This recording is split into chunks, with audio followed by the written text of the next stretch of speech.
স্বাগত সবাইকে UA news 24 চ্যানেলে। আজকের বিশেষ খবর হলো পরকীয়ায় জড়ান স্বামী বিপিন, নিরীহ শাস্তে স্ত্রীর সামনেই প্রেমিকাকে মার। নয়ডা কাণ্ডে চাঞ্চল্যকর তত্ত্ব। বছর খানেক আগে পরকীয়ায় জড়িয়ে পড়েন নিকি ভাতির স্বামী বিপিন ভাতি, কিন্তু হাতে নাতে ধরা পড়ে যান স্ত্রীর কাছে। নিরীহ শাস্তে নিকির সামনেই তার প্রেমিকাকে বেধড়ক মারধর করেন বিপিন, এমনকি তার বিরুদ্ধে পুলিশীয় অভিযোগ দায়ের হয়। নয়ডা কাণ্ডে এমনই চাঞ্চল্যকর তথ্য উঠে এসেছে।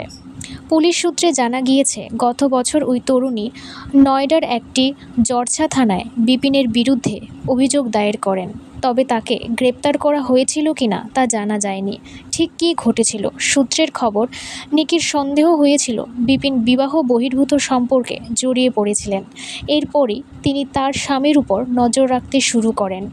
বিষয়টি নিকি তার বোন কাঞ্চনাকেও জানান। অবশেষে একদিন বিপিনকে তার প্রেমিকার সঙ্গে তারা হাতে নাতে ধরে ফেলেন। সূত্র মারফত আরও জানা গিয়েছে, নিরীহ শাস্তে বিপিন স্ত্রী এবং শালিকার সামনেই তার প্রেমিকাকে বেধড়ক মারধর করেন। এরপরই ওই তরুণী বিপিনের বিরুদ্ধে থানায় যান। গ্রেটার নয়ডার সিরিসা এলাকার বাসিন্দা বিপিনের সঙ্গে 9 বছর আগে নিকির বিয়ে হয়। অভিযোগ, বিয়ের পর থেকেই পণের দাবিতে যুবতীর উপর অত্যাচার চালাতেন স্বামীসহ শ্বশুরবাড়ির লোকজনেরা। বাপের বাড়ি থেকে টাকা আনার জন্য দিনের পর দিন তাকে চাপ দেওয়া হতো। শুধু মানসিক অত্যাচার নয়, নিকিকে বেধড়ক মারধরও করা হতো বলে অভিযোগ উঠেছে শ্বশুরবাড়ির লোকজনের বিরুদ্ধে। কিন্তু সম্প্রতি সেই অত্যাচারের মাত্রা চরমে ওঠে। অভিযোগ, গত বৃহস্পতিবার নিকিকে মারধরের পর তাকে জীবন্ত পুড়িয়ে মারেন তার স্বামী এবং শাশুড়ি।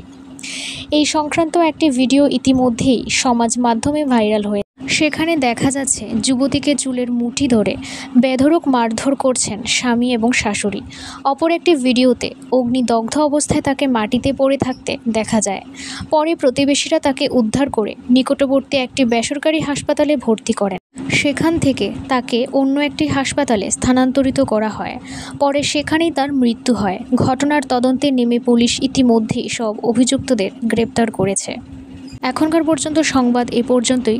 পরবর্তী সংবাদ দেখতে নজর রাখুন ইউএ নিউজ 24 চ্যানেলের পর্দায়। ধন্যবাদ।